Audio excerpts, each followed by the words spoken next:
The legend of the Miraculous Loretto Chapel Staircase, deep in southwestern United States in Santa Fe, the city of Holy Faith. It was there that in the 1800s, 7 nuns set up a school for girls, and when it was time, they built a chapel. This is where the legend of the Loretto Chapel Staircase began, and ever since, faithful visitors have been flocking to the church to get a peek at the subject of the Santa Fe miracle, the chapel stairs. History of the Loretto Chapel. During 1872, the Bishop of Santa Fe Archdiocese was Jean-Baptiste Lamain. French by birth, he was elected as the very first bishop of the diocese and commissioned and oversaw the construction of the chapel named Our Lady of Light in 1873.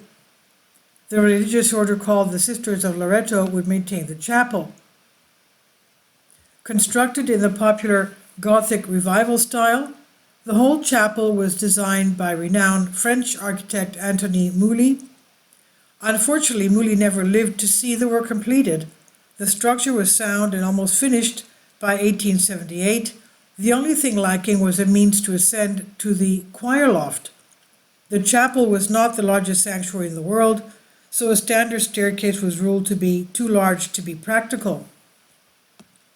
Other churches and chapels of the same period had ladders as opposed to stairs. However, the sisters quickly dismissed this idea due to their attire.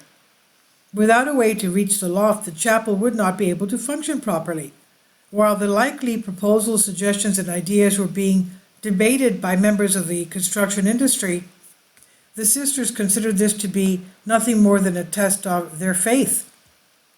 The legend of the Loretto Chapel Staircase in the story, sometime around 1880, the entire order began to pray to Saint Joseph, the patron saint of carpenters, the betrothed of the Virgin Mary, to help with a solution for the chapel stairs. On the 9th day of prayer, a visitor arrived at their door with his mule and some tools. The first thing the man revealed to the sisters was that he was a carpenter by trade.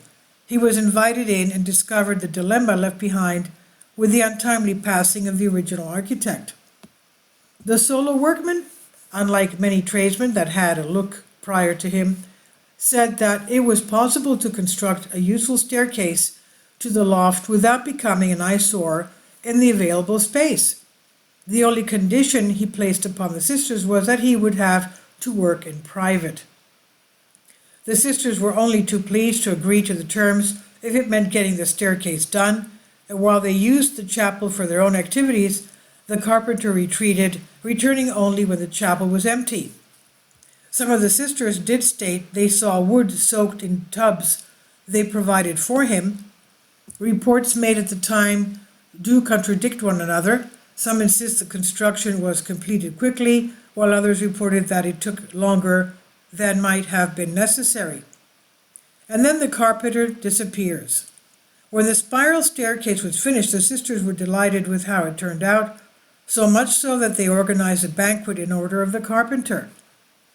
This was when he was discovered missing, and at no time during his work did he identify himself. He never asked for nor received payment for his labor or even supplies.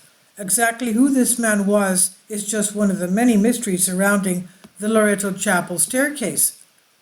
The construction mysteries. Another mystery is the construction of the Loretto Staircase itself. There are no central columns or support beams, and it appears that all the weight is self-supported at the base. The craftsman did not use nails or glue. He only used wooden pegs to secure the steps. Additionally, there were no railings. The legend says that some of the nuns were so afraid to descend the 22-foot drop that they would crawl down on their hands and knees. There are only 33 steps, 33 years of Christ. However, the staircase wraps around 360 degrees twice. The number 33 is a significant number, being the age of Jesus at his crucifixion. The sisters were adamant that it was Joseph himself that came to their rescue.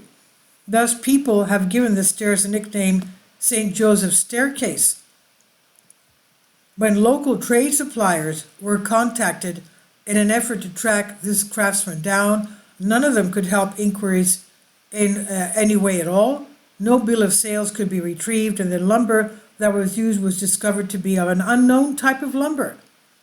Whatever the wood that was used, it was not indigenous to the Santa Fe area. A modern analysis revealed the wood to be spruce, but a variety that nobody was familiar with. It was concluded that the closest possible locale for the wood of this type would have been somewhere like Alaska. Why would a Victorian carpenter transport scores of lumber with nothing more than a mule, just on the off chance that it might be needed to build a staircase thousands of miles away? Sorting through the fact and fiction, as with all legends, there is some truth and some fiction to the story about the Loretto Chapel Staircase. Mary J. Straw Cook, a historian, researched the Santa Fe stairs for 7 years. She compiled enough evidence about the mysterious carpenter that she was able to write a book called Loretto, The Seven Sisters and Their Santa Fe Chapel, in 1984. And Cook says that she found an entry in the nun's day book dated 1881, which indicated that they had paid a man named Rojas for the wood.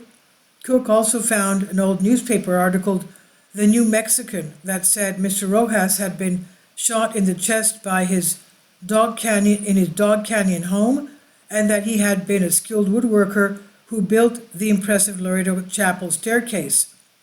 According to Cook, Francois Jean Rojas was a member of a French secret society of highly skilled craftsmen and artisans called the Compagnon, which has existed since the Middle Ages. Cook said that Rojas came to the United States specifically to build the Santa Fe Staircase and that he had the wood shipped from France. Mr. Rojas is buried at Our Lady of Light Catholic Cemetery. The persisting miracle. The inspirational legend resulted in the creation of books and a 1998 movie called The Staircase. I have seen that on television. It was nice. Starring Barbara Hershey and William Peterson. And while some of the legends may have been demystified with information about its supposed builder, many people who have seen the stairs claim this makes it no less of a miracle. Where did the inspiration and knowledge come from to build a stunning staircase that still impresses even the best craftsmen around the world today? What cannot be debated is the marvelous work of art that was left behind. It can still be seen today, but the chapel is more of a corporate venue and museum these days. Significant events of the religious nature, such as weddings, can still be conducted there. Most visitors do actually come to see the Loretto Chapel Staircase, which some have dubbed as miraculous. And this is on Historic Mysteries by Les Hewitt. Please leave your comments. Thank you for your support. Please support my Patreon account. The daily posts are 5 videos daily, and they are totally different from what I have on my YouTube channel. Thank you so much for your support and that you find all my content so interesting. You'll find the Patreon account details in the description box below.